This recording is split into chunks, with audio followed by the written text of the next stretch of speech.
I know, and you're talking.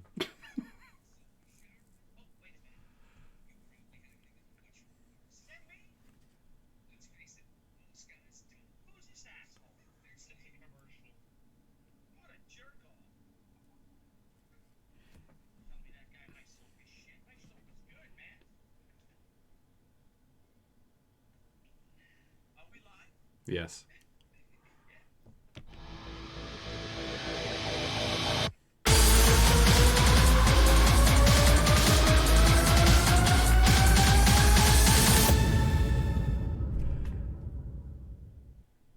Well, we're live, everyone, and welcome to the show. These jackasses is talking. We did it. Oh, we're just High live. five. We made it. Slap hands. We made it. We made it. We made it. Bless his heart. Billy's Hey, got a mouth on him, y'all. That's what I'm hearing. Shut up. Billy's got a mouth on him. Indeed. What did I say? What did Oh, you say? you know what you You said. know what you said. Oh, bro. I'm from New York. Hey, everybody. How you doing? Well, it's not my show, so I'm not going to say Hey everyone, how you doing? It's your old pal Nile Scally here. We have a great freaking show for you tonight. Oh, we Mr. Brian Blevins and Mandy Summers. Woo! Like what? Like what? There we go. And tonight's special guest, Mr. Billy Tucci himself. Hey, y'all. What's going on, Billy? Oh, that's the wrong way. Right? Isn't that funny? Brian and Mandy, you're going to have to talk like New Yorkers. Yeah, let's hear your best. Let's Forget hear about your it. best New York Let's accent. say, that's not forget about it. It's forget about it. Forget about it. Forget about it. Forget about it. You got to say, can you say balls? Bulls. Balls. You know, No. you got to. Why No, you got to start with horror. Say horror. Horror. Horror. Like whore? Like a who? No. Like who? No. We no. say who? Horror. Balls. No, you say hua. Hua. Who? We say who? You say hua. Yeah, we had this song. There was this one girl, and she was kind of loose, if you will. And we were kids, and maybe it was cruel, but her name was like Wow. I think Jamie or something, and we'd sing like hoo ah, why is Jamie a hoo? I used to be in love with this chick named Jamie. She was a flapper girl down at the Speakeasy. Yeah, she was. Yes. And man, you should have seen the gams on that dame. Oh yeah, nice gams. Now, Mandy, can you do a New York accent? I can try, but okay. You don't want none of this, my man. You don't want none of this. You don't want none of this, my man. I don't think that's New York. That is probably, I heard it on Jersey Shore. So that's as close as it gets. It's That's like awesome. I think that's South Staten Island. Yeah. It's hard to talk like a New Yorker without cursing too. And this is a family show, isn't it? Oh yeah, it's a family show. Yes. Yes. Family oriented. Soloff is coming to us from Medellin, Colombia. Oh, Mr. What's Soloff, up? welcome. Soloff. That's a Soloff. good guy. That Soloff's a good guy. All I can see, wait a minute, all I can see is the logo and I can hear you 2 minutes ago. Is that maybe because the stream didn't start? I see us. Oh, we're good. We're good. Yeah, we're good. Maybe So it works. everyone, we are running Restream tonight. We've done that once before with Yep. our Brian Blevins episodes. So now we are live on Facebook and we are live right here on YouTube with Yep. the power of the internet. And Right. welcome everyone, because this is going to be an amazing show. This is going to be amazing shit. Amazing show. I'm freaking pumped. I thank love this. you. We got Mandy on. We Thank got you our for two having us. moderators. Our two amazing moderators are here joining us. And tonight, we're talking with Billy. Billy's got 25 years under his belt of an amazing creation. Yes, 25 years under his belt. I don't know what he's doing next to me here because I'm not paying attention. But we've got 25 years of She. We've got special homage covers that are lining up. And they're hot. Incredible. They're absolutely incredible. Oh, And not for nothing, I got a button here. Boom. And they're live right now. The pre-sale is live right now. Yes, live. This is like a telethon. Pre-sale is live right now at billytucci.com/store/. Or is that backslash? we are live, and this book, which we like to, we call it the amazing Spidey She 300, and it's our exclusive book. And as I had mentioned earlier today. This was a book that I've waited 25 years to make because that is the comic by David Michelini and Todd McFarlane, the original Amazing Spider-Man number 300 that got me back into comics. Yeah. Now, Nice. I had read that, like my friend Barry, I read them in junior high. With my friend Vito Carlucci, we would read them. And then I met Barry Orkin, who is the co-creator of Demon Gun. He is the artist on Stoker and Rells with our friend Steve Perros. He's been one of my best friends for over 40 years now. He met him the first day of school in the lunchroom of 7th grade. And he's an amazing artist. And he was a huge comics fan. And he got me, so, I would just, we buy comics, trade comics, blah, blah, blah. Read comics all the way through middle school / junior high. Then come high school. And like everything else, you kind of leave those things behind. You get into other stuff. So I was into, hockey and cars and girls, blah, blah, blah, whatever. So then a few years later, when I was in college at FIT, one of my classmates showed me this book. And he goes, did you see the new Spider-Man? There's this new, this new characters in it, blah, blah, blah. And he was a big comics collector. And I was like blown away. So I looked at the book and I was blown away because I had grown up loving like Daredevil. Miller's Daredevil was the be all end all for me. I loved it. Then I also loved, but before Daredevil, there was of course the DC War books, which I always bought, but they were harder to find. I loved Our Army at War, Weird War Tales, our fighting, our Army at War, etc. And Sergeant Rock. Well, Sergeant Rock wasn't out yet, I don't think. But I love Spider-Man first, and then through Spider-Man, through one of the giant-sized Spider-Mans, I discovered Werewolf by Night. And then I love that because I love monsters. As you can see back here, I have my monsters and all. And I just, I grew up loving that. Then, of course, college comes along. High school comes along. I leave comics. I stop buying them. I don't know where any of my old issues are. And then this kid shows me this Spider-Man number 300, and I was blown away because being someone who grew up on John Romita and George Perez and John Buscema, these great icons, Joe Kubert, it was really intimidating, especially someone who loved to draw. And but then when I saw that Spider-Man number 300 and how Todd's freewheeling, very dynamic style that was like unlike anything else out there, it blew me away, and it really encouraged me that way I can do this. Not every style has to know. Not everyone is John Romita. Not everyone is Joe Kubert. John Romita Jr. I loved his work too, and it really inspired me to say that I want to make comics myself. And then, of course, I went to the store. I went down to the comic shop on 23rd Street to try to buy that issue. And, of course, by then it was $10 already. The book was $10 already, and it had to be the next day. So, but I did get Spider-Man number 301. So I had that, and it's in my comic boxes back there somewhere. Nice. But, So, and then I was hooked, and thanks to Todd and David, and, they found fans for life in me. And it was just so exciting to then, of course, The Killing Joke came out and all this great stuff that was happening in comics. And it just really motivated me and propelled me into trying to make this a career of myself. But I remember about maybe 10 years ago or so, I'm like, man, if we get to 25 years, I'm definitely going to do a 25th anniversary of The Amazing Spider-Man number 300. Not knowing everybody else wanted to do one too. And a lot of people did do it this year. Aside from Brian Polito doing it for Lady Death, which I found out too, and of course our pal Anthony Delaney, who did it too. And I was quiet when Anthony Delaney said, "Oh yeah, I did this homage," and I was like, "Yeah," because I'm like, I want to do that. I'm planning on doing that myself. And you're remember after that episode, Billy, you were like, dude. I was you're like, man, I've been planning on doing that. He's like, guys are doing this? Like, I was like planning on doing this like freaking 20 years ago or whatever you said. I was like, yeah, dude. I was like, the 300 homage covers are hot, man. Yeah, and then somebody said, we're so tired of seeing these things, because there's been a glut of them, I guess. Or not a glut, but maybe there's been 10 of them or so.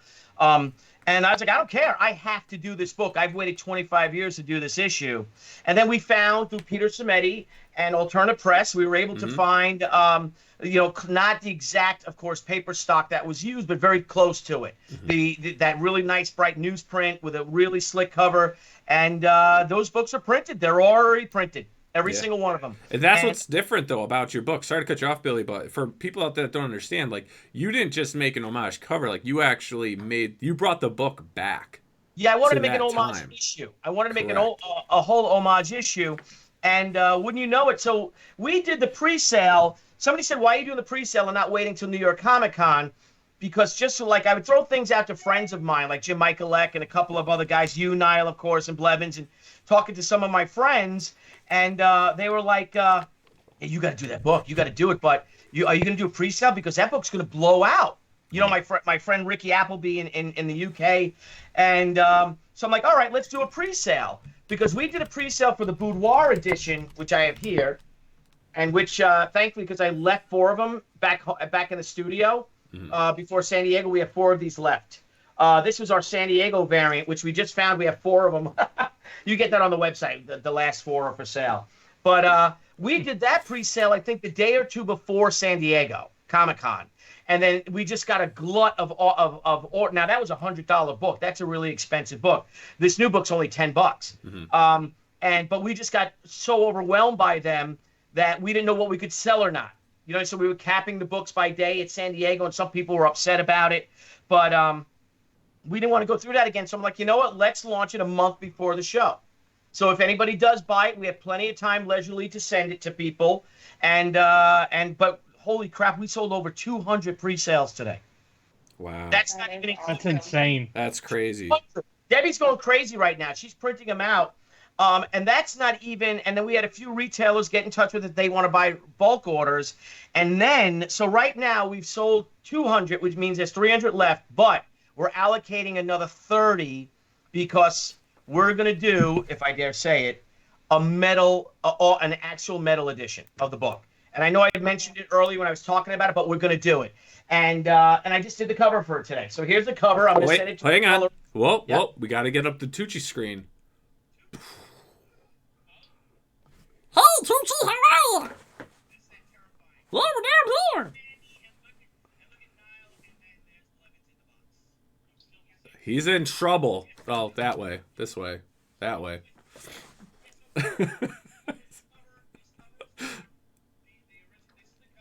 Yep.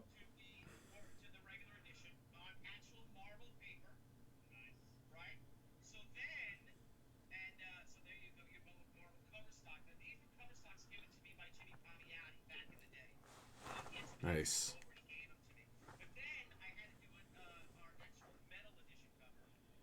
Ooh.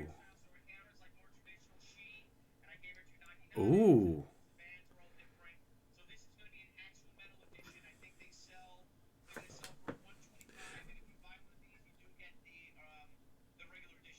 Wow. Would you mind holding them up side by side? Look at that. Yeah, but you can still see. I mean, oh, wow. That's fantastic, man. Yeah.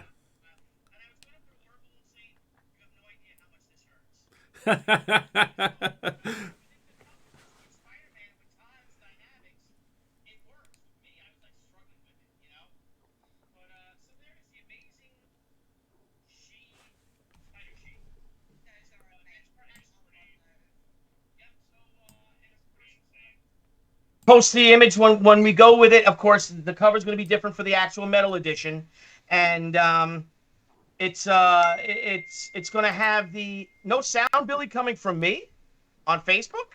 No. Don't worry about it. I'm working on it. Oh, so what am I? Oh, shoot. Hang It's on. fine. It's just the scene. Don't worry. We'll bring it right back over here. It's this scene. Oh yeah. Nah, I didn't freaking him because we were chatting and having fun. I didn't bring over the audio. Okay. I didn't bring Guys over the missed it. audio. Thank you, Jim Jim was Michael. incredible. Oh, jeepers creepers. Jeepers creepers. Jeepers creepers. Well, would you look at that? Jeez. Free audio. Just look at it. Look at that. Look at that. And would you just look at it, Mandy? Would you just look at it? I'm looking at it. So, I'm Mandy. looking.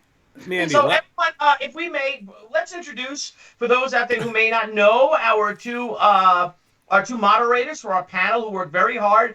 Brian, would you mind introducing yourself and let everyone know about you? Sure. I am Roll Brian call. Blevins. Now there's Brian an echo. Blevins. It's There's an Brian. echo from Brian. me. It's Brian. You Brian. You said that there were 2 amazing moderators that you have. I say that there is one really good moderator, and there's a moderator that's lonely from the wrong side of the tracks, and that's me. That's sad, bro. That's really sad. Yeah, I cry a lot. But yeah, like I play video games. He's a weeper. I play video games pretty much all the time. That's about it. Yeah, hang on, there's an echo. No, there's no echo. It's fixed. It's fixed. Okay, it's fixed. Yeah, I play video games professionally. But not only that, you did something really extraordinary today for the e-gaming. I did. And your state. So why don't you explain what you were able to do? Today, I worked out a deal with the state of Arkansas to bring professional esports to the state. It was a huge contract. It's going to be incredible. You guys are going to see it.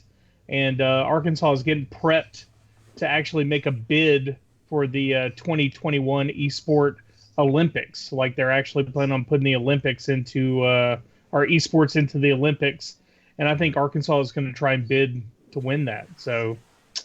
Oh my God, dude! That's awesome. Congratulations! Pretty incredible. Excellent. That is pretty incredible. awesome. Isn't it? And you know what's amazing is how huge esports are. Mm-hmm. Now, I mean, they're like bigger or just rivaling, traditional sports, right? I mean, because absolutely. Esports, you know what I mean? Not everyone is 6'4". Yeah. No, I tell people, 20, and built and fast and everything. So yeah, I tell people all the time why I'm super passionate about it.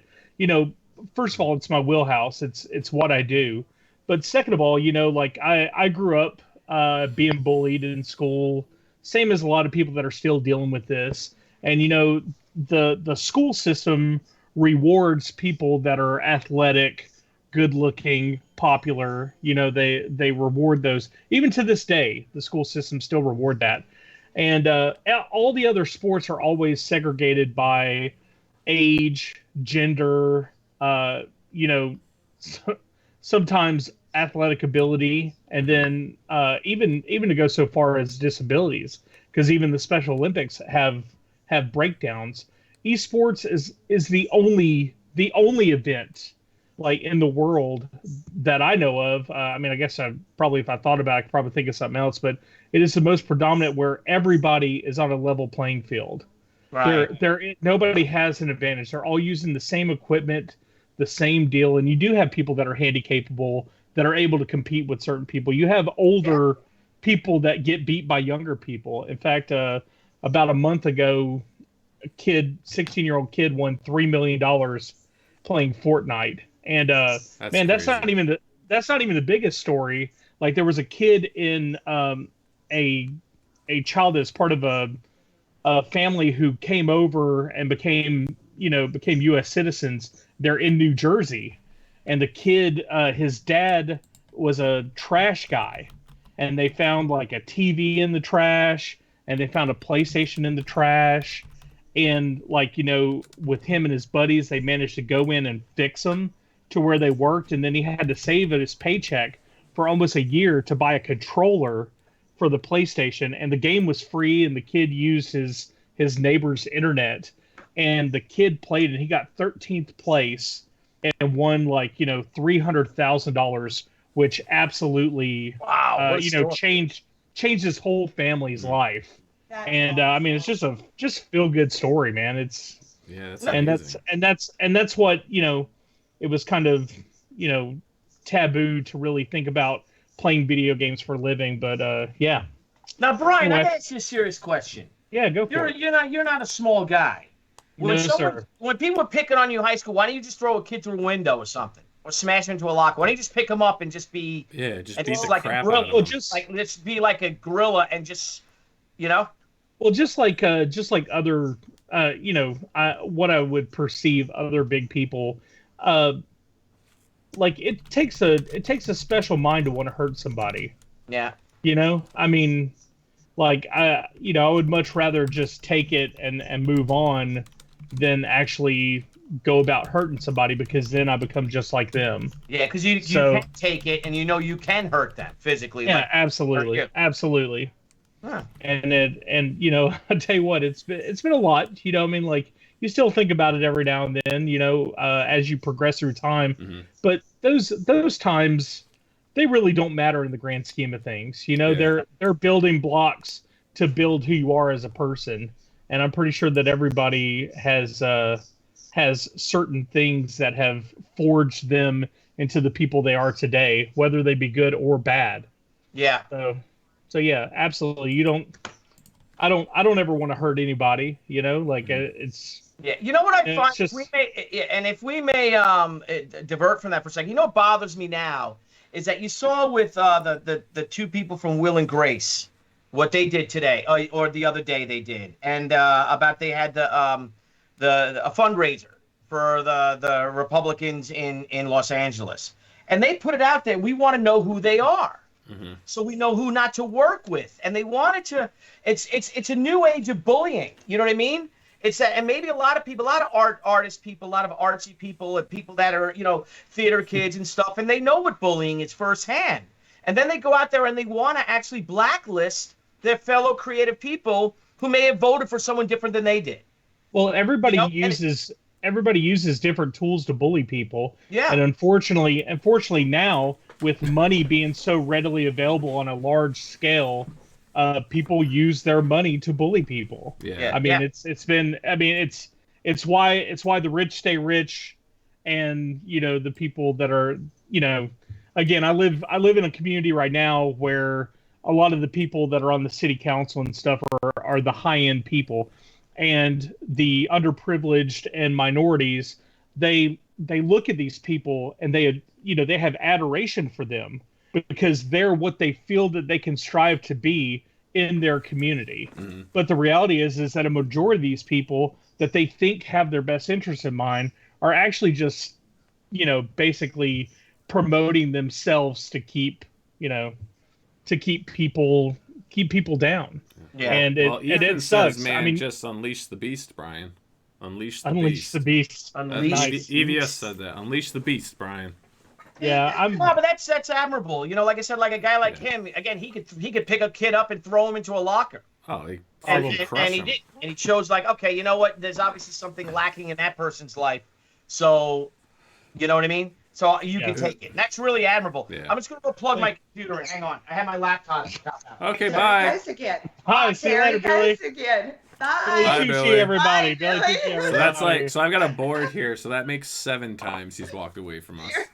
Serious point. So Mandy, now for anyone out there, give us a little bit of your backstory, because you have a campaign that's hours away from closing and very successful. Thank you. So for those of you who don't know, I'm Mandy Summers, and I am the creator of the book Wart the Wizard. It's live on Indiegogo right now, but y'all are about out of time because it's about to end. So, this is a story that I wrote. I kind of made it up for my daughter, telling her stories at night to go to bed. And, I created a comic book from that. So, about a level 1 wizard who is, he doesn't have any spells. He doesn't have anything but himself and the items he's going to find. He wakes up in the morning and gets ready to go on a normal day and ends up in this huge, epic adventure and ends up in front of, overzealous guild members. And he ends up with his valiant steed, which is nothing more than a derpy donkey. And, and so he runs into all kinds of little crazy characters and has to use the items he's been finding to kind of get further in the story because he can't rely on spells. And for Wart, the big thing is a beard. In my world, the beard makes the wizard. So, every wizard needs a great, epic, bushy wizard beard. So that is kind of what Wart is doing. He doesn't really care about anything but getting this awesome beard. So, it's a really good story. It's all ages. So, Very cool. So you And have you're 7 kicking butt. hours left. 7 hours left on your very first campaign. Yes. Over $5,000. You'd never done a comic book before. And look at you. Well done. Destroyed the goal. Thank you. Yep. Destroyed the Destroyed goal. it. Destroyed it. That's so awesome. You had, Work I your mean, mom. it's such a fun story too. It really is. You know, I'm looking forward. You know, once this starts shipping out, and you know, you've created this based on, you know, something that, you know, you experienced with your child, which is awesome. And you know, Yes. I can't wait to see what's coming up next. I mean, what do we have in the pipeline for you after this campaign? Well, I am going to continue making work as long as people like it and people enjoy it. That is what I want to do. I've been telling stories and making up stories about this character for about 9 years now, 8 years.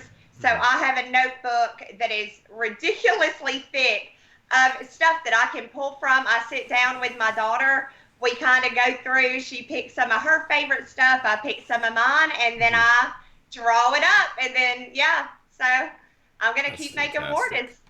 That's so cool. That is very cool, man. And good for you. Good for a story that grew out of your, you know, you and your daughter. That's wonderful. Now you've started to y'all. you've started to kind of, you know, you've grown in the indie comic community, and you know, you're really starting to build a name for yourself. Have you thought of, or, and you don't have to give away any information, but have you looked to collaborate with anyone on any other projects or their projects? There are a few people that I am in talks with about Work the Wizard too.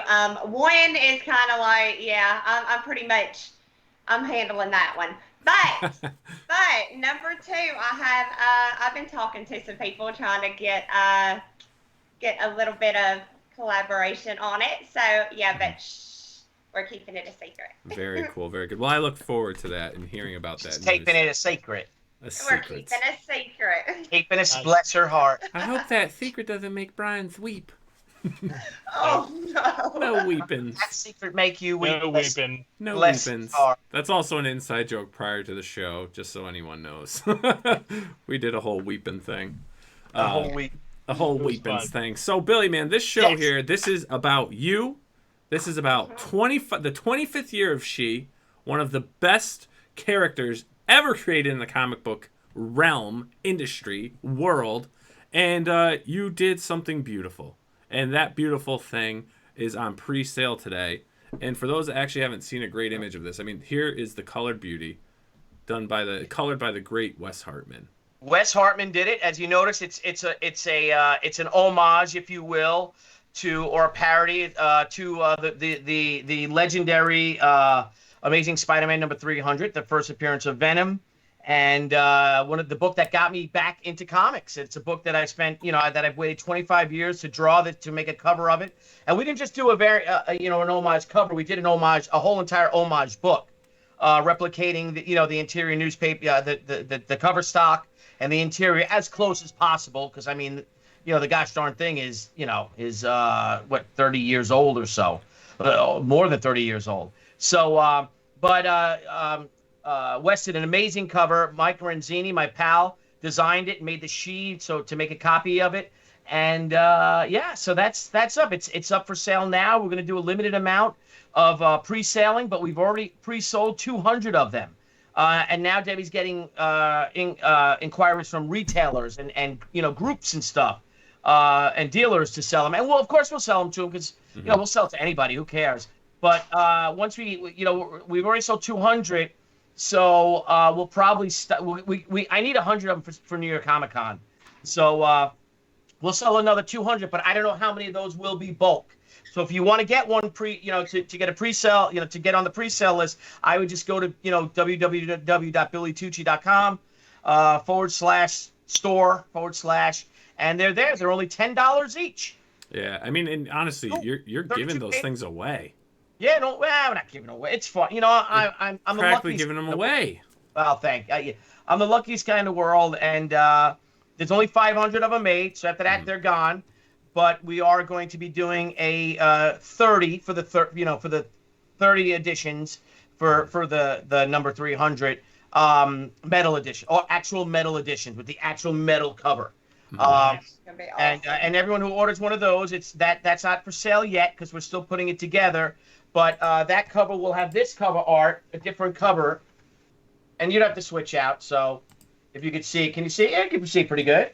So it'll have this cover art, which is different, as you can tell. It's different weapons, a little slightly different pose, different hair, the whole thing, and that'll be our actual metal edition. And those who do get the actual metal edition will get one of the limited 500 copies for free. And I think the backdrop, I want to keep that black with the red she symbol, but those will all be white, the she kanji, so the metal will show through. Mm-hmm. I think that'd be really cool, real bright, real cool. Awesome.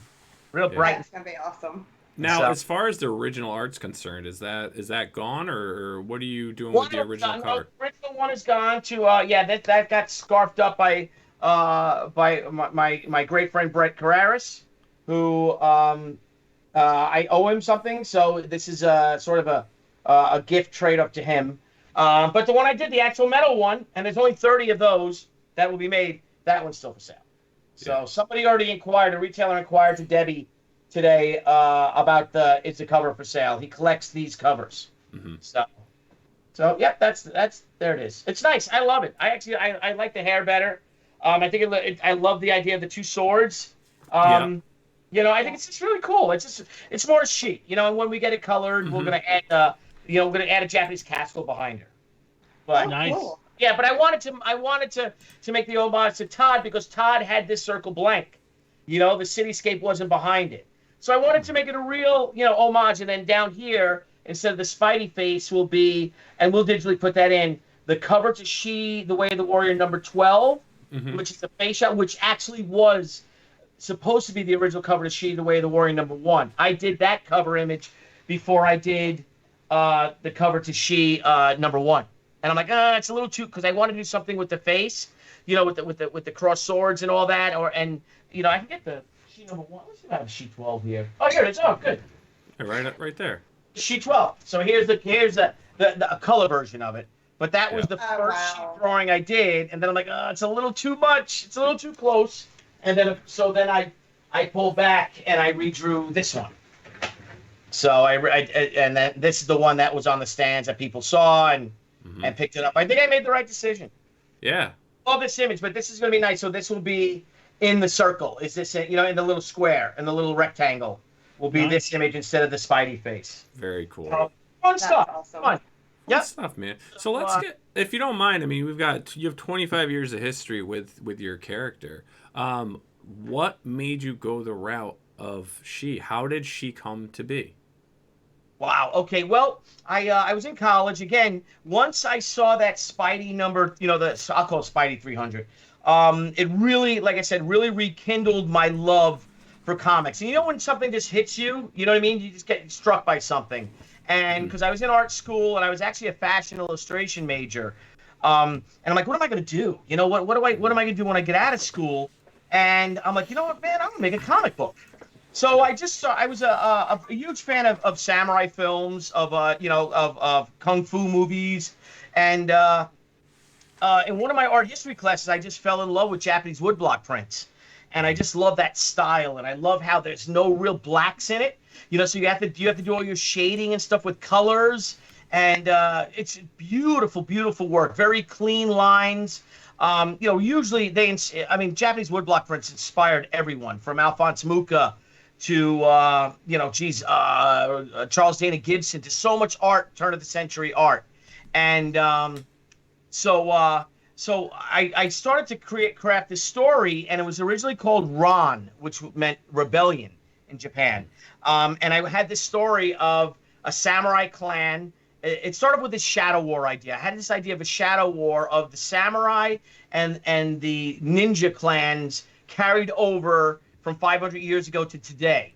And now they fight, though not and they do have physical fights, of course, and stuff, and there's sword play and all that. But they fight, through business and through the arts and through entertainment and through politics.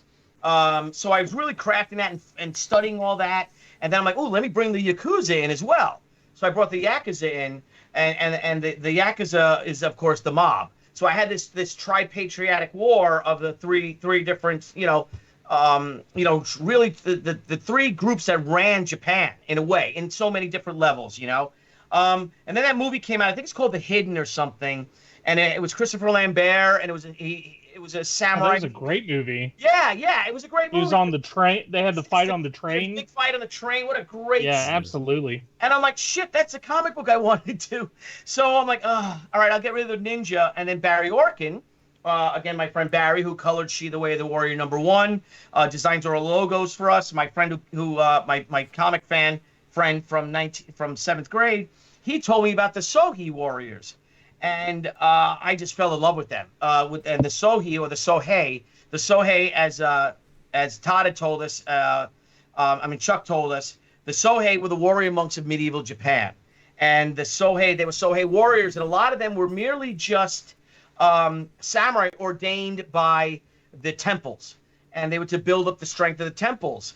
Well, eventually they were destroyed, and I had that they went underground and all, and they've carried over into the Shadow Society. So now my Shadow Society is between the Kyoto Sohei, the Naran Sohei, and that they were the Naran warrior monks of the Naran temples, and of course the Yakuza.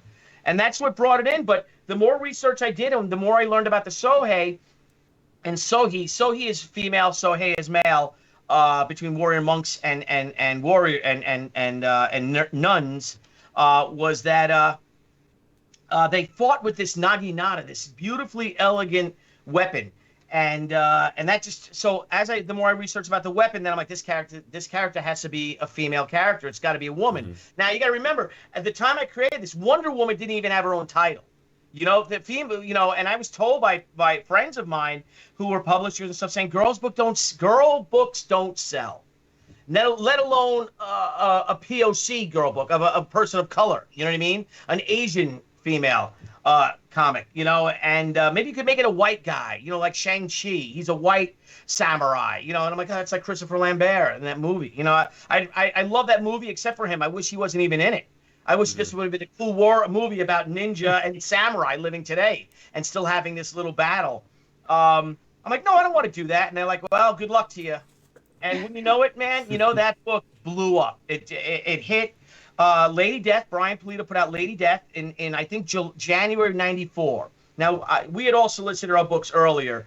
I didn't know Brian was doing Lady Death.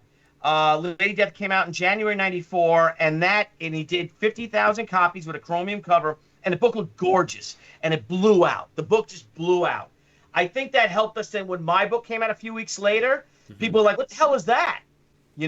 And they picked that up. And our book then just blew up. And then Vampirella came out the week after my book, Vengeance of Vampirella #1, illustrated by Buzz. And that book came out the week after mine did, and that just added to this whole thing. And then they started this whole Bad Girls thing, and then there was just a slew of copycats. And well, guess what? Girl books do sell. So Brian and I had a nice laugh, and we were talking about. I said Shang-Chi. I'm sorry, Shang-Chi was Asian. I meant Danny Rand. I meant Iron Fist. Sorry, not Shang-Chi. And because Bob. Bug with one eye asking. Bob said Shang-Chi was Asian. Yeah, Shang-Chi is Asian. I meant Danny Rand, Iron Fist. Mm-hmm. But that book was huge. And the whole cool thing about She was I had no money. I had literally there was no plan B for me. I wanted to make this comic book. So when I went to the San Diego Comic Con in 1993 looking for work. And I was blown off by every single editor of the big two. And even the image editors, and even the editor from Harris Comics, the art director. I don't remember this guy's name.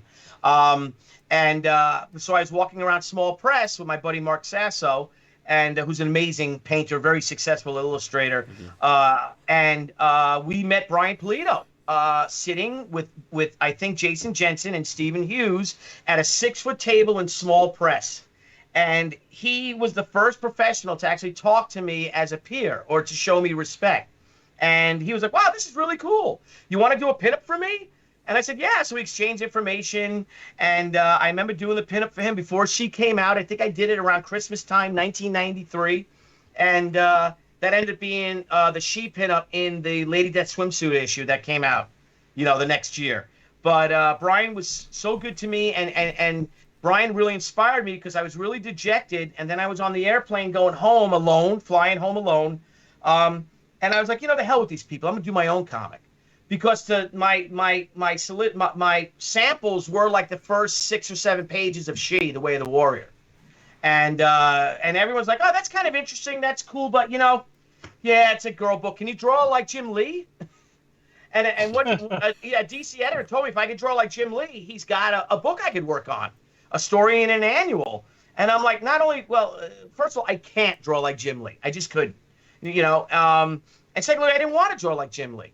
But, because they told me my styles were not quite, this isn't the Marvel style. This isn't the DC face, I was told by one of the DC editors. So I was like, the hell with this, I'll do my own.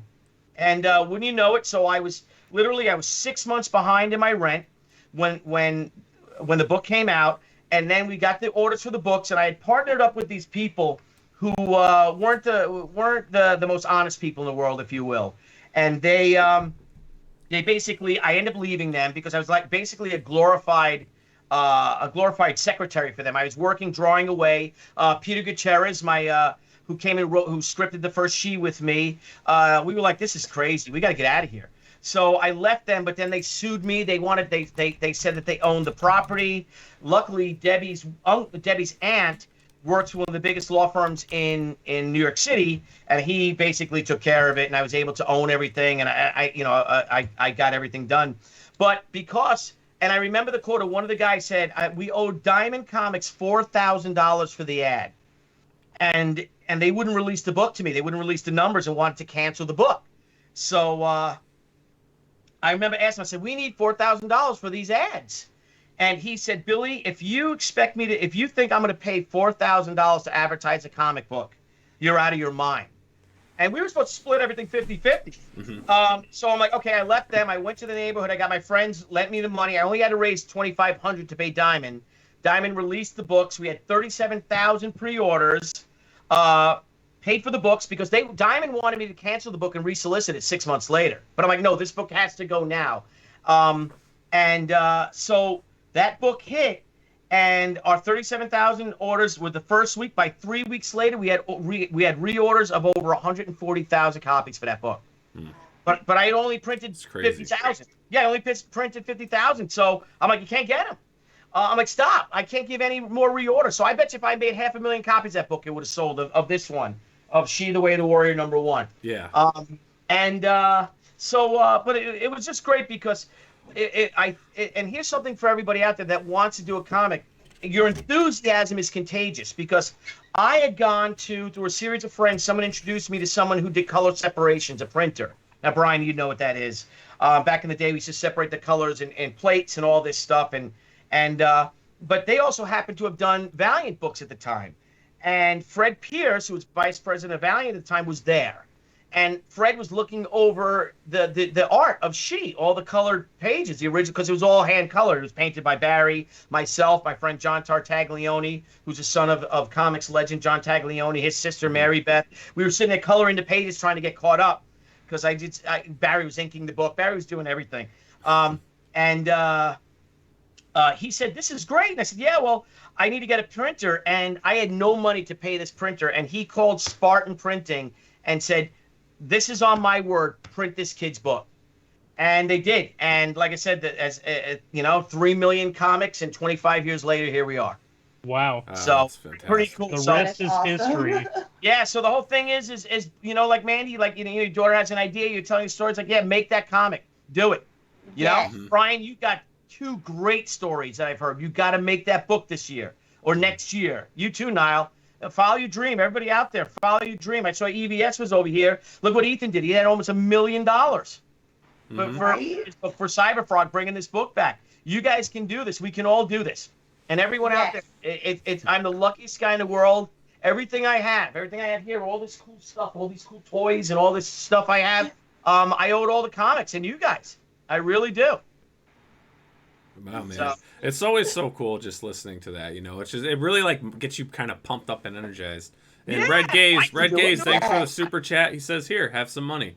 Thank you, Red Gaze. Yeah, thank you, Red Gaze. Thank you, Red Gaze. Because Brian, Nile, you want to explain to people about super chats and why we're doing this and what we want to get? Well, the goal of the super chats, obviously, is anyone can donate to the show. I mean, that's where we're just going to be, putting it aside for better technology, better cameras, because we're trying to bring our show not only on YouTube, and we've invested in Restream now, so we're trying to be able to broadcast to other platforms, because like everyone on here, we can talk Kickstarter, Indiegogo, right? Some people own the Indiegogo, some are Kickstarter. We've got Twitch people that don't really go on YouTube. We've got people on Facebook that don't really want to migrate to YouTube. So we're trying to really spread our wings. But also, if you guys know anything about us, we're making a little bit of noise on the con circuit as well. We're going to be doing our 3rd panel at Baltimore Comic Con. And if any of you guys are attending and you want to join and hang out, we'll be posting Billy's booth and location. If you guys want to talk crowdfunding, you got something going on, you want to meet us and chat, check out the panel. It's going to be insane. We're not going to give away our guests on the panel just yet. We're getting everything finalized. Once we do, we'll put up some nice promotions of who's going to be joining that panel with us. And, we're going to be hosting a little after-hours party as well. And, it's just a great place to mingle, network. And so, so we're hoping that, with the super chats, anything that's given is appreciated. If you can't, no problem. But that will strictly be going to just funding this channel and what we're doing. So anything you do is great. And even the people on Facebook, let me grab a link to our crowdfunding comics page. Guys, if you guys wouldn't mind, subscribe to our page, our friends out there in Facebook land. We have a lot of fun here. We've done, I guess I'm guest number 52. Yeah, 52 out of 50. 52. I think it says we did 58 shows. 58 We've done 58 shows, and I've actually numbered 52 of them. Oh, there you go. Okay. So we're past 50 shows. We're past the half-century mark. And we've got our 2 great moderators here who work the chat and keep posting links and things like that. And thank you, Mandy, and thank you, Brian, for that. We really appreciate it. Mandy's fingers are banging away, right, the whole time. Yeah. She hypes it up, man. She is like the hype master, keeping our chat going. And, not only that, we've got Wyatt Holiday and Vinny Art as well. Both awesome creators. And that's what it is. We are networking with other creators. Our moderators are other creators that are doing what we're doing. And we're growing that. We're growing. We got to lose some weight. We keep growing. No, that's the Wyatt weight Holiday we want. said, did you read my super chat? Wyatt, did I miss a super chat? My apologies. Uh-oh. Oh my. Uh-oh. You had one job, bro. You had one job. Well, with the Restream has a chat. So what I had up here, you guys can see this. The audience can't. Oh, here's Wyatt. $5. Congratulations on Sheets 300 and Wart the Wizard #1. Can't wait to see the cable homage of Wart 87. That would be awesome. Thank you, Wyatt. Awesome. That's great. Sorry, Wyatt. We're new at this. We're not used to people giving us money. No. No, we are not. So I've got my standard chat open on YouTube so I don't miss the super chats. I also have our Restream chat. So anyone that's out that's interested, we're not sponsored by them, but Restream will take all the chats from everything you're streaming and puts it in one place for you. And then when you reply, it'll send it to the appropriate channel. So if someone replies from Facebook, your response goes to Facebook. Then it goes to YouTube or what have you. So it's pretty cool. So I'm sorry for missing that super chat. I was using this chat, but now I'm back on the other as well. So anywho, Billy. Yes, sir. What else is in store, my friend? Well, I do have another. It's a partner. I'm partnering up with Dynamite Entertainment, which I just did another cool cover for. That was colored by Wes Hartman, and thank you very much, Wes, if you're here. But right now we have our Vampirella, Seduction of the Innocent, #1. Let me go onto Skype so I can see. Limited edition. There's several different covers. These are my copies, actually. And this is live right now. It is the Crusade Comics edition of the variant cover featuring She, which has, of course, the 25th anniversary of She and the 50th anniversary of Vampirella. It's got the Crusade Comics logo on it and everything like that. And that's live on Indiegogo right now. Let me see if I shared it. Or someone can. I will throw a link into the chat. right now, and you're all joining me. We have a week left. We're going to really do a big boost for the last week, but we are over 500% of our initial goal, which we wanted. Let me go find it. Yeah, so you are currently at $11,594. You're 579% funded with 167 backers. So and there's 8 days left. There's 8 days left. We're going to make a nice big push for the end. And if you guys wouldn't mind helping us out, because they're all good people. The Dynamite guys are great. With Nikki, who I've been friends with for 25 years, and Joe and Mariano. Just good guys. Nate, I mean, a great team. They're putting out independent comics. They're supporting independent publishers, but they're also bringing back all these great Golden Age books and with these wonderful, Alex Ross art and stuff like that. Yeah. And they're also the publishers of Miss Fury, the Joy Division, which will be launching via Indiegogo next spring in the second quarter. So I think we're going to do that in May or so. So please support that book. It's very limited edition. They're good guys, and it'll make me look good to them if it sells. Let's make Billy look good. Yeah, that makes me want to do more covers. I just did a cool Vampy and Red Sonja cover that Wes Hartman colored, gorgeous. And I love doing She. I think that both those gals came out gorgeous, beautiful in the She Vampy cover I did. Yeah, they came out great. Like I told you when I first saw it, the face on She, it was like, I'm back, baby. Like, you just wait. Wait. I feel that way, buddy. I really do. I feel that exact way. That's how I feel with the whole character. And what's cool about the Return of the Warrior, which we launch in October for our new Indiegogo and Kickstarter we're going to do.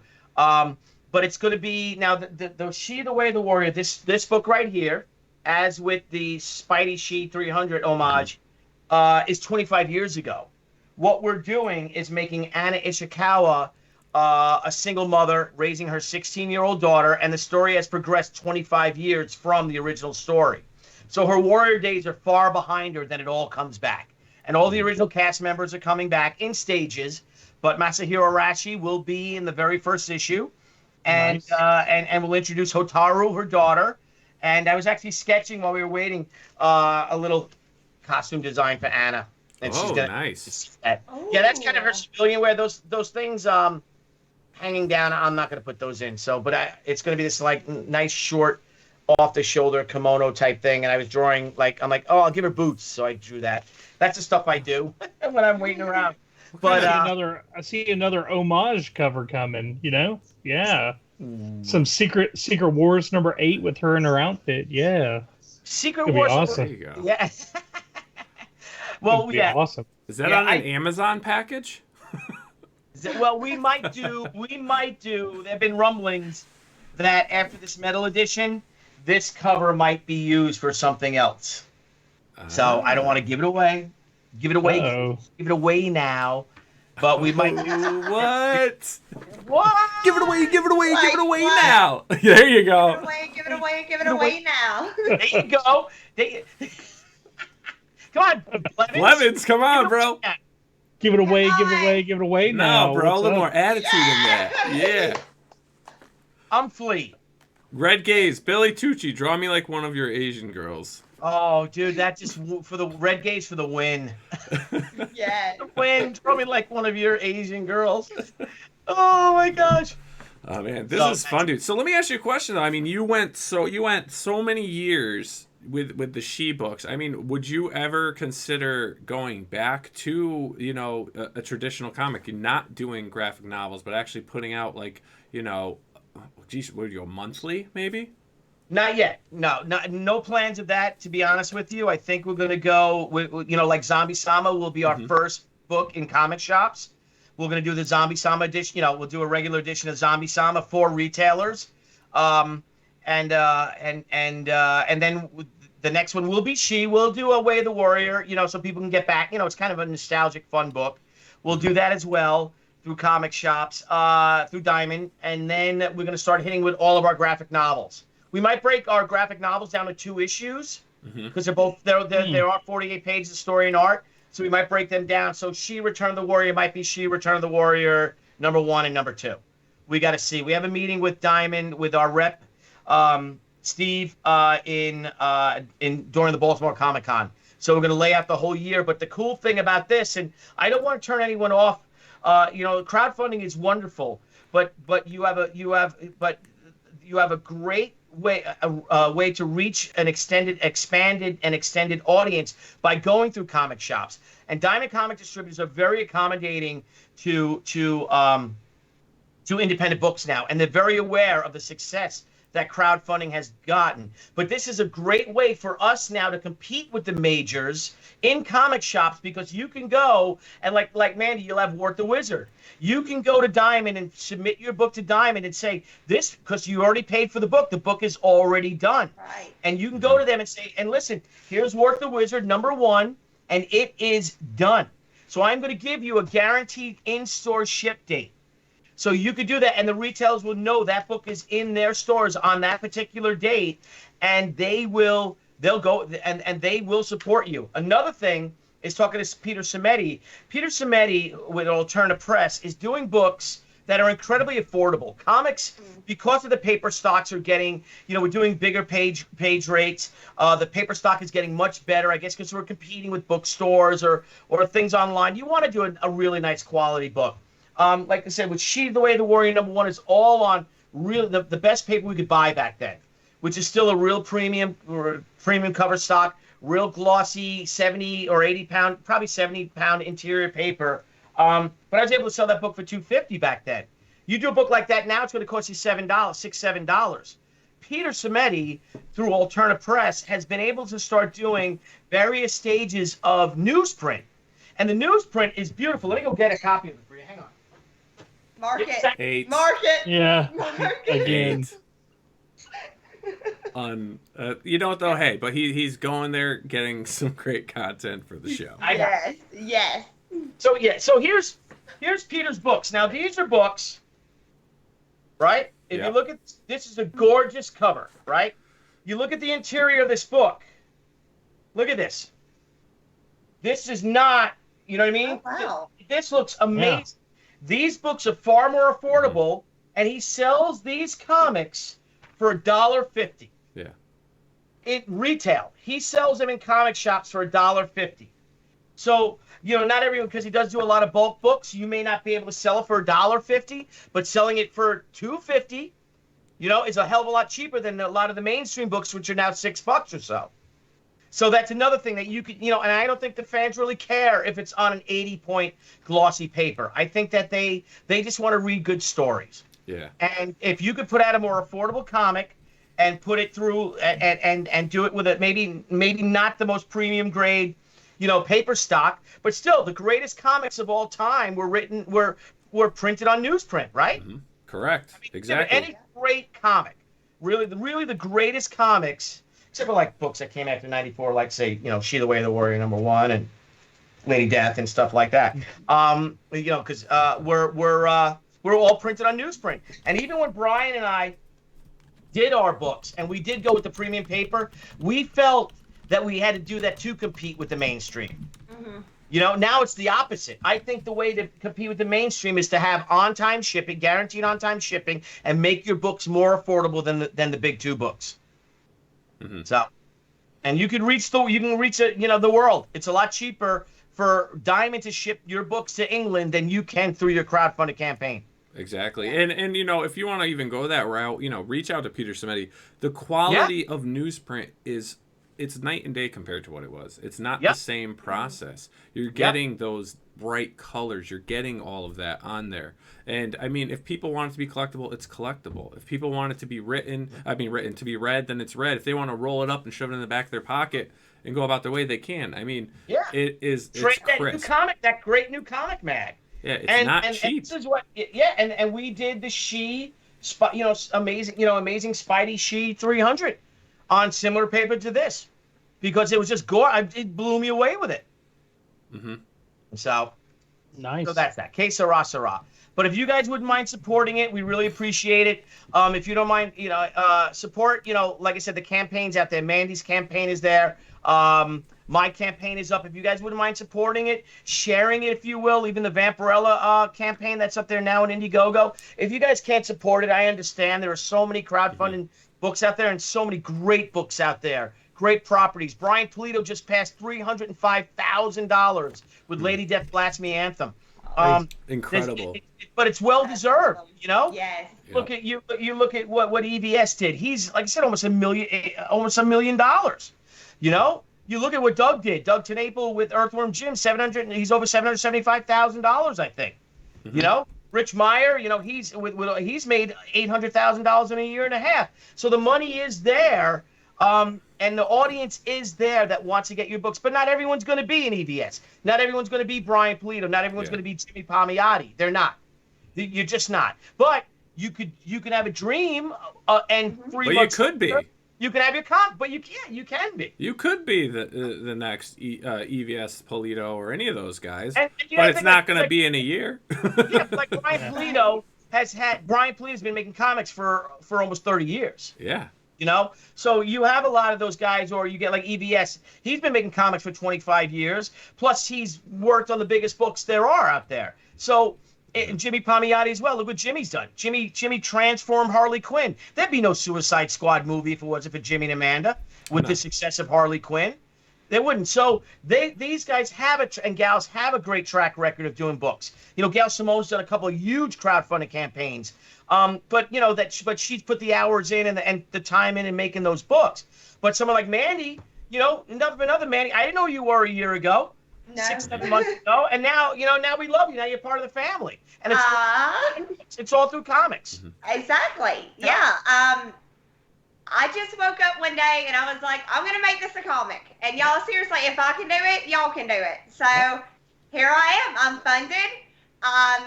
You know, getting ready to finish everything up, do the last touches. So yeah, if I can do it, you guys can. So anybody that wants to, seriously, make a comic. There you go. Yes. This is a new golden age of creator-owned comics and self-publishing. It really is. And this is the time to do it. And do it, guys, because you will see some of the mainstream guys getting into this too. It's already everybody has already a in the story to works. tell. Yeah. It's in the works, guys. So definitely got to start moving. Yes, you do. Yes. Oh, these are my scratch glasses. What's that? These are my glasses out of scratch. So since this episode's been focused on Billy, I think we should all go, you know, around the room and starting with Brian. Brian, what does Billy mean to you? Oh God, stop that. Man. God. Like I've actually told him this on several occasions. You know, like it is so awesome to find someone so genuine. All right. I mean seriously, like doesn't care, doesn't care about himself all the time, you know, and has just an absolutely incredible pedigree. And the stories that he has is just, I mean, like, people would kill to have the experiences that you've had. And I mean, it's just, you know, I mean, yeah, it's pretty awesome. I'm not going to cry. That's enough. Mandy. On Mandy, camera. what does Billy mean to you? Oh, will you? Oh, did you look up Mandy to him? Oh, that's so great. How do I? It's always the opposite. Am I looking at Mandy now? Yes. Okay. Oh, he's still doing it. Okay. So Thanks a lot, Nile, for this. Yeah, no. Okay, so Billy, you're Billy freaking Tucci. You're a freaking legend. Are you kidding me? All right, It's a fact. Let's do a Brady Bunch thing. Here's a story. Oh wait, of a guy named Billy. All right, of a who guy created a comic book named guys, She. here you go. This has been wonderful. I didn't get to say anything. Oh, all right. Wait, Hold on. I didn't get I to get say to read. anything. I got to read my Billy poem. Give me 1 second. Oh gosh. All right. We get page. Oh, I got to get page number 1. Sorry.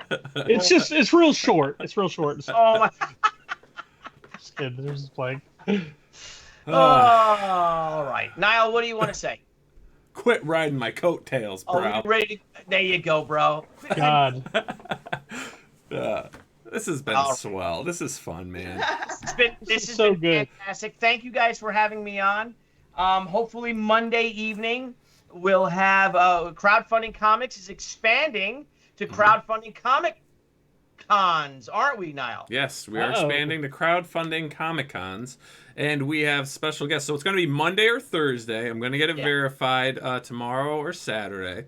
Yeah. And I mean, Billy, please introduce our guest for that episode. Well, and yes, give a little background. We are looking at someone who every professional in comics knows who this man is. He is one of the most generous, selfless people I've ever met in the industry. Mike Nagin of the New York Comic Con and Reed Exposition. He runs Artist Alley for all the Reed shows. He is just a prince of a man. They had a family tragedy this week, and we're all saying a prayer for him. But every year during the New York Comic Con, he raises through donations from the comic artists, I think like over $70,000 for the St. Jude Children's Hospital. And wow, that's awesome. He is going to give us all an insight on the biggest comic book convention in the world, I believe. It's bigger than Angoulême that I'm aware of by far, and that's the New York Comic Con. And he's got to put together that huge Artist Alley. And the Artist Alley at New York Comic Con is literally the size of any other Comic Con. And the cool thing is how big New York Comic Con has grown, but Artist Alley still is that New York Comic Con. It's a lot like what Mitch did with Terrificon, that we had Mitch on, Mitch Hallicon. That Mitch's show is huge, but it's a real Comic Con. He's got so many artists and so many writers and dealers. You know, you can buy Silver Age books and Golden Age books. And there are three guys. There's like Mitch. Then you have Mark Nathan, who I'd love to have from the Baltimore Comic Con. We'd love to have Mark Nathan on, and then you have Robert Young of the South Carolina Comic Con is like that, and also Shelton Drum of Heroes Aren't Hard to Find. Heroes, these are real huge comic book conventions that, of course, they have some celebrities and all, but the main focus is on the comic creators. And the best part, the comic creators get to hang out in the same green room as the celebrities. Nice. So they have little bottles of water in there. Yeah, there's bottles of water, but there's great food. You got to see what Robert Young does at Baltimore. Oh my gosh! I mean, at South Carolina, Robert puts out this huge spread, and you're sitting down with I was sitting down with Carrie Elways, and just having chat and conversations with them. And they know how to run it. They know, when you call something a Comic Con, you shouldn't treat your Comic Con guests as second-class citizens. No. And he does it right. Nice. Yeah, and it's pretty great. And even New York Comic Con this year, they have a green room for us down in Artist Alley. So Mike he works his butt off. He's got a great staff, and he doesn't sleep for I don't know how many weeks before. So that's why we got to get him on well before the New York Comic Con, because I'm sure a week or two before it, he's not going to have any time to talk to us. But he's a great guy. We hope you all join us either Monday or Thursday. Yep. Tuesday is my wedding anniversary. So I won't. Congratulations. So there's a special stream with Deb. Deb's going to be the special guest on the stream. It's called the What If episode. Well, I'll be out with my girlfriend anyway, so. Yeah. No. We'll have the special Debbie episode, What If? Oh, yeah. She's my girlfriend, too. There you go. And Mandy Summers will be filling in Tuesday. That's right. For Mr. Tucci, as we have Philip Diaz on. So it's going to be a good time. He's going to be on Tuesday. So I'm going to miss him. Tuesday. You're going to miss him. I'm going to try to call in, but I probably won't be able to. I think I'll get in trouble if I'm at a restaurant. I'm like, hey, what's up? Skyping. Honey, say hello. Billy, is that a urinal behind you? No, I'm in the bathroom. Right? In the bathroom. Hey, it's me, Billy Tucci. I'm like all those teenage girls who take selfies of themselves in the bathroom. Right. Oh, gosh. With their friend on the bowl next to him. Yes. There was that one that was so horrible, wasn't it? Oh, my God. With the poop in the turlet. Oh, yeah. The turlet. The turd. He combined turd and toilet. It's called a turd. Turd and turlet. It was a turdlet. A turdlet. Oh, man. But hey, on a serious note, though, me and Billy, man, we talk all the time on what we can bring to the show. And that's why we're getting the convention guys on. Because if Yeah. anyone that's Yeah. really into getting into this industry, you know, there's more to it, right? If you want to do this full time, you know, it's not just about sitting at home or in your office or studio working on your stuff and getting that going. You've got to go out there. Like any business, you got to go to trade shows, man. And that's what a convention is. You know, you're getting It out really there with your is. product, meeting Yeah. fans, you know, spreading the word of what you're doing, letting people see what you're doing.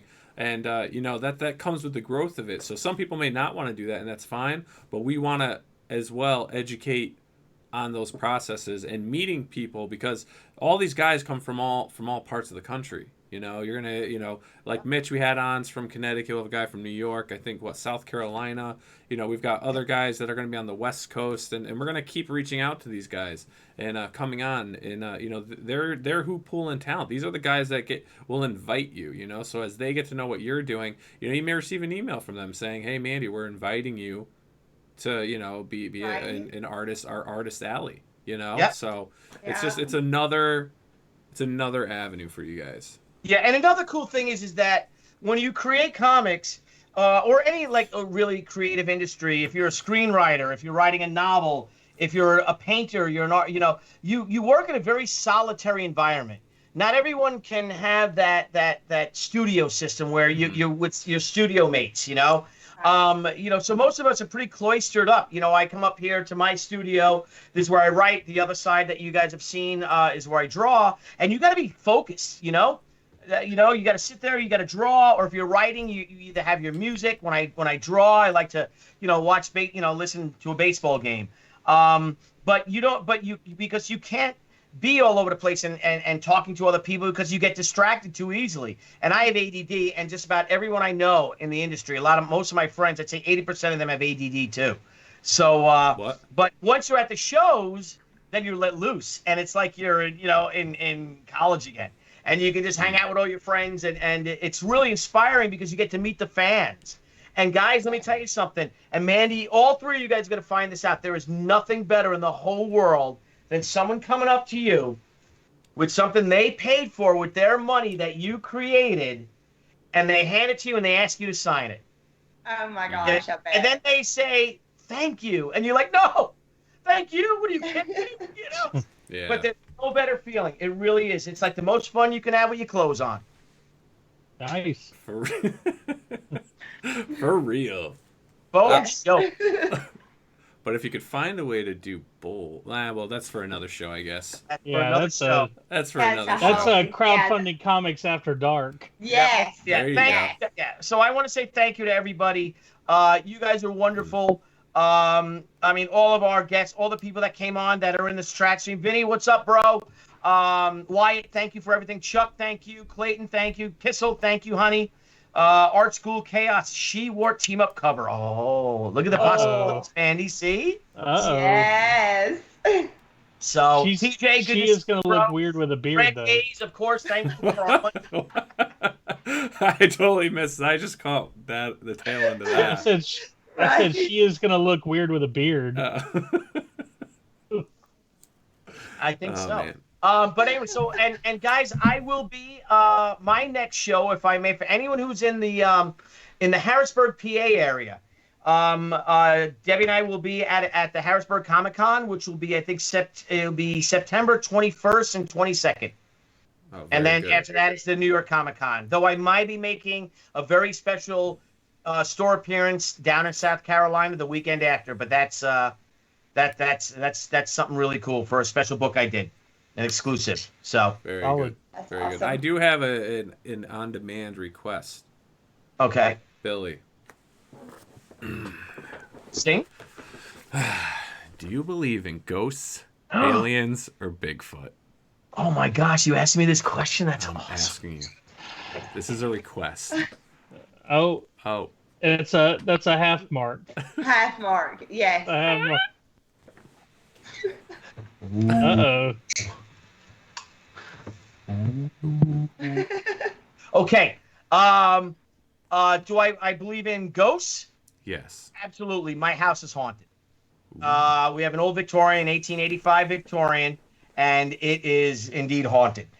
We think it's my brother. It's a very affable, good ghost, good spirit, but he visits us all the time. And but that's some crazy stuff. Come Halloween, Halloween's on Thursday, Nile, or Friday this year, so we could have a whole week's long of shows.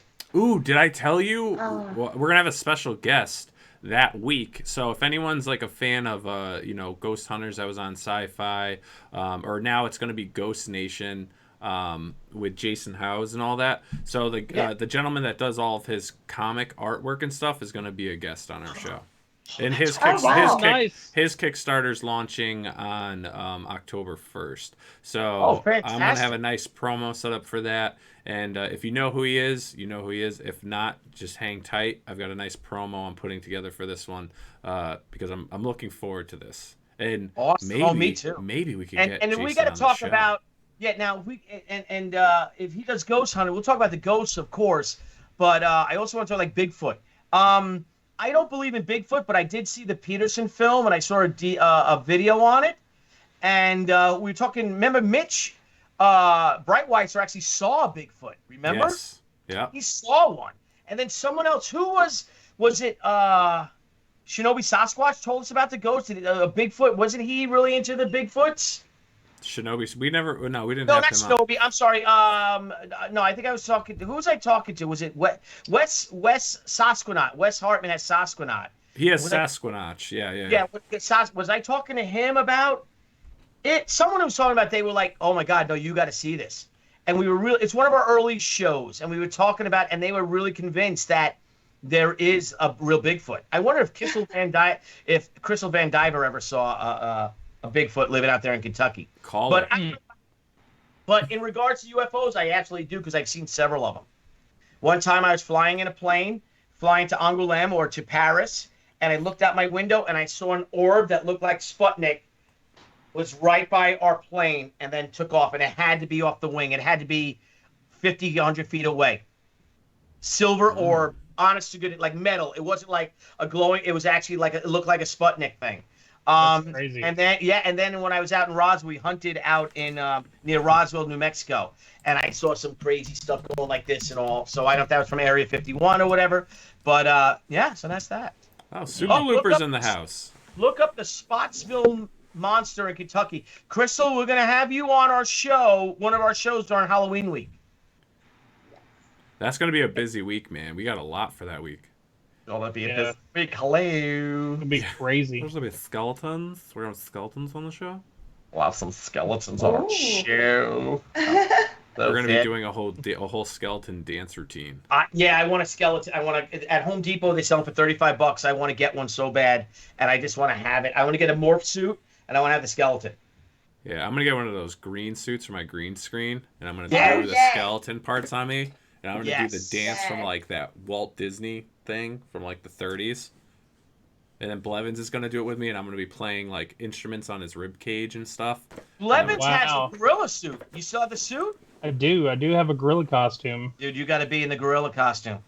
I'll tell you what we could really do is like when we all get together, like Billy can dress up as David S. Pumpkins, and me and Nile could be the beatbox skeletons. Yeah. Yeah. I don't know what that is. That would be entertaining. Oh, you don't know David S. Pumpkins? Wait. Am I looking at you, Mandy? Do you know what that is? You can look up at me. No, I don't know what that is. I don't know. What you don't know David S. Pumpkins? Man? What? I don't know what that is either, Mandy. What the hell is that? Blevins, are you crazy? No, you're crazy for not having seen David S. Pumpkins. Blevins, what the hell are we doing here? I don't know. I was gonna tell my ghost story, but I don't want to like scare myself into going not being able to go to sleep. No, yeah, he's gonna tell it and then we. There you go.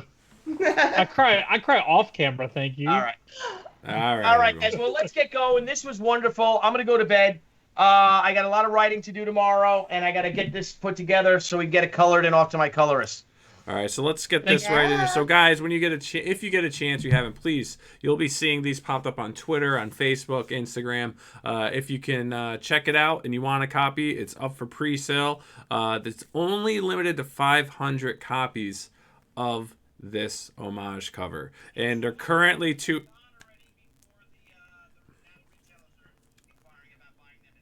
Correct. So if it's something you're interested in, I would jump on it now because the retailers are going to be hot for this. I know here in Connecticut, I've actually received a couple texts asking how to get a hold of Billy for these. So, yeah, it was cool. I got 3 different text messages today.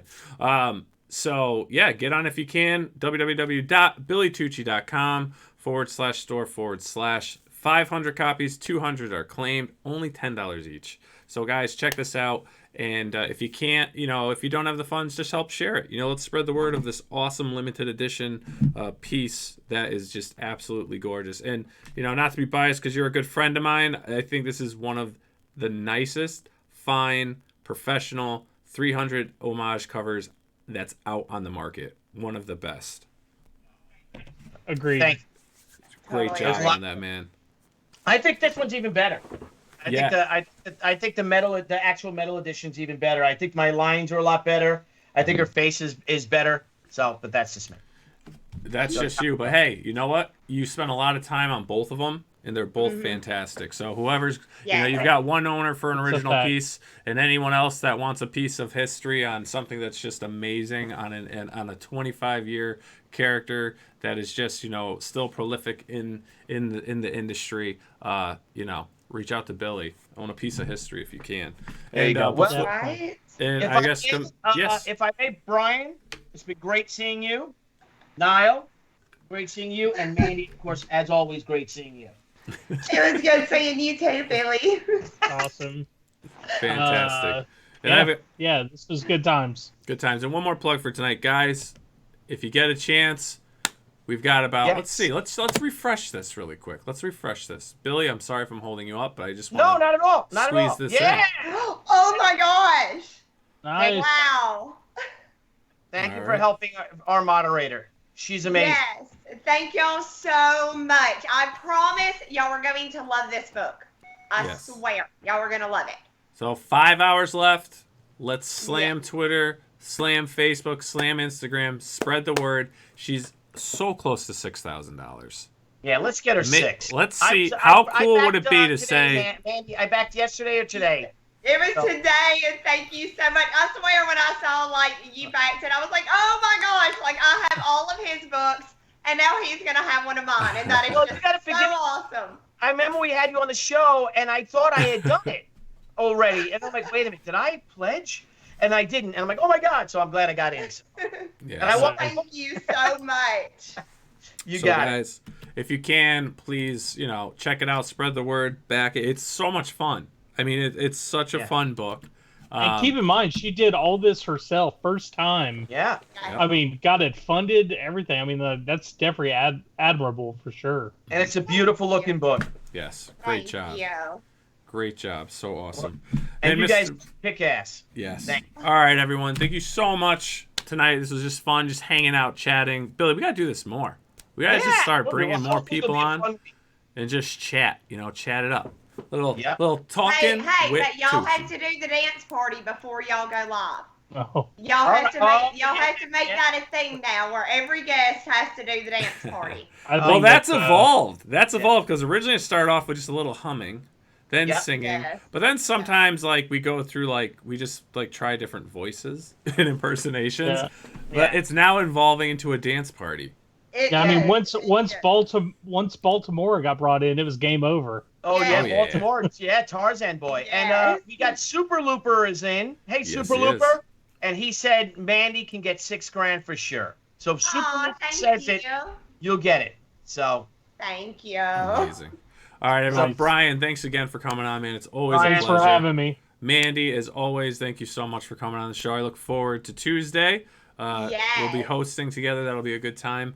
And we will let you know about our special New York Comic Con guest, if it's going to be Monday or Thursday. So just keep an eye out for the promos, guys. And we will see you all next week. that's right. Thanks, guys. Thank you, Solid. everybody, for coming. Thank you for supporting the Spidey She 300 and the Vampirella She Indiegogo. Thank you, guys, every one of you. All right, everyone. It's Have great, bro.